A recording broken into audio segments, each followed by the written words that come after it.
বর্তমানে শিক্ষা ব্যবস্থাটা এমন জায়গায় চলে গিয়েছে, ভালো শিক্ষা দিতে গেলে বেসরকারি স্কুলে পড়াইতেই হবে।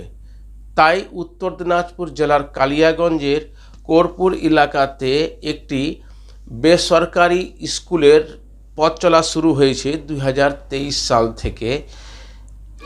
দেখুন, আমরা প্রত্যন্ত গ্রামীণ এলাকার মানুষ। শিক্ষা জাতির মেরুদণ্ড, শিক্ষা এনে চেতনা। শিক্ষা ছাড়া কোনো দেশ, কোনো জাতি, কোনো রাষ্ট্র এগিয়ে যেতে পারবে না। সেই ধারণাকে, সেই বিশ্বাসকে সামনে রেখে আমরা আমাদের একান্ত প্রচেষ্টায় এই লাইফ ওই একাডেমি প্রতিষ্ঠা করেছি। আমাদের এই একাডেমির বয়স খুব একটা না, 2023 সালে আমাদের পথ চলা শুরু, কিন্তু পড়ানো শুরু হয় 2024 সাল থেকে। এই 24, 25, 26 আমাদের 3 বছরের সেশন।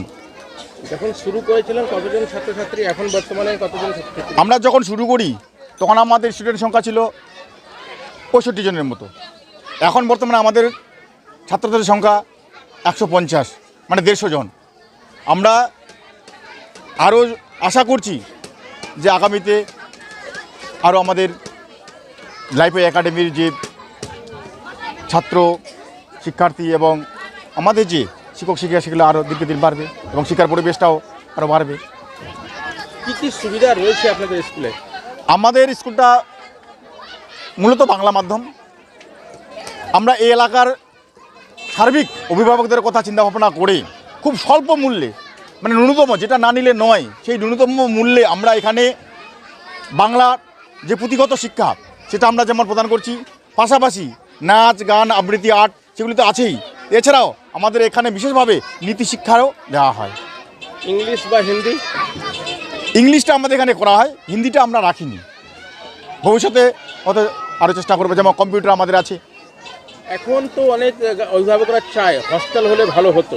হ্যাঁ, সেটা আমাদের মাথায় আছে এবং আমরা অলরেডি সেই পরিকল্পনা নিয়েছি। আগামী কয়েক বছরের মধ্যেই বা আগামী বছরের মধ্যে থেকে আমরা হস্টেল চালু করে দেবো।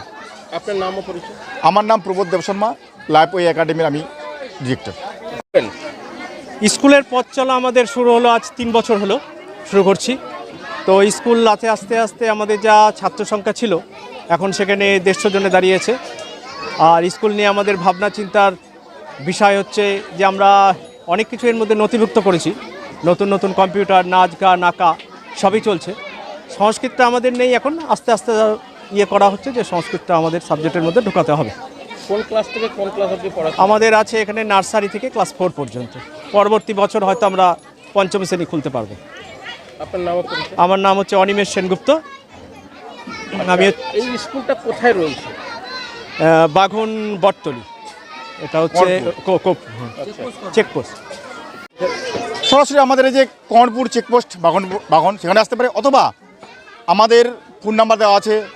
আমাদের প্রধান শিক্ষক অনিমেষ সেনগুপ্ত মাস্টারমশাইয়ের ফোন নাম্বার দেওয়া আছে, আমাদের ফোন নাম্বার দেওয়া আছে, আমাদের আরও যে 2জন ডিরেক্টর আছে তাদেরও ফোন নাম্বার দেওয়া আছে। ফোন নাম্বার যোগাযোগ করলে আমরা ভর্তি নিই। তাদের নাম্বার ওগুলো কী কী রয়েছে? আমার যেমন নাম্বার আছে 75 48 00 75 05। এই নাম্বারে যোগাযোগ করলেই যে কেউ এসে ভর্তি হতে পারবে। এখনও সিট ক্যাপাসিটি রয়েছে? হ্যাঁ, আমাদের সিট ক্যাপাসিটি এখনও আছে। এবং আমাদের আরেকটা আমরা সুবিধা দিচ্ছি, যারা দুস্থ যারা বাচ্চা আছে তাদের আমরা বলা চলে অর্ধেক বেতনে পড়াশোনা করাচ্ছি। এটা আমাদের বিশেষ একটা চিন্তাভাবনার মধ্যে আছে, কারণ গ্রামে বিশেষ করে এই এলাকাতে আমাদের অভিভাবকদের আয়ের ইনকাম বা আয় খুব নগণ্য, খুব কম। সেই দিক চিন্তাভাবনা করেই, মানে এত অঞ্চলে বলা চলে খুব স্বল্প মূল্যে আমাদের স্কুলে আমরা একমাত্র বাচ্চাদের লেখাপড়া বা শিক্ষা ব্যবস্থা দানের ব্যবস্থা করছি। বাৎসরিক যে পুরস্কার বিতরণ এবং সাংস্কৃতিক অনুষ্ঠানে, এই অনুষ্ঠানে আমাদের মাঝে উপস্থিত ছিলেন 7 নম্বর ভান্ডার গ্রাম পঞ্চায়েতের প্রধান মাননীয় এবং শ্রদ্ধেয় জিবেশ দেবশর্মা মহাশয়, এবং আমাদের মাঝে উপস্থিত ছিলেন আমাদের গ্রাম পঞ্চায়েতেরই সদস্য প্রফুল্ল দেবশর্মা মহাশয়, এবং উপস্থিত ছিলেন বিশিষ্ট সমাজসেবী অমূল্য দেবশর্মা মহাশয়। স্থানীয় বাসিন্দাদের চিন্তা ভাবনা করে খুব অল্প খরচে বেসরকারি স্কুলের প্রতিষ্ঠা করা হয়েছে। 2023 সাল থেকে এই স্কুলের পথ চলা শুরু হয়েছে। স্কুলের পক্ষ থেকে সাংস্কৃতিক অনুষ্ঠান, অভিভাবকদের মিটিং সহ একাধিক প্রোগ্রামের আয়োজন করা হয়। উত্তর দিনাজপুর থেকে আমি হরেন্দ্র কুমার, আপনারা দেখছেন হর্ষ নিউজ।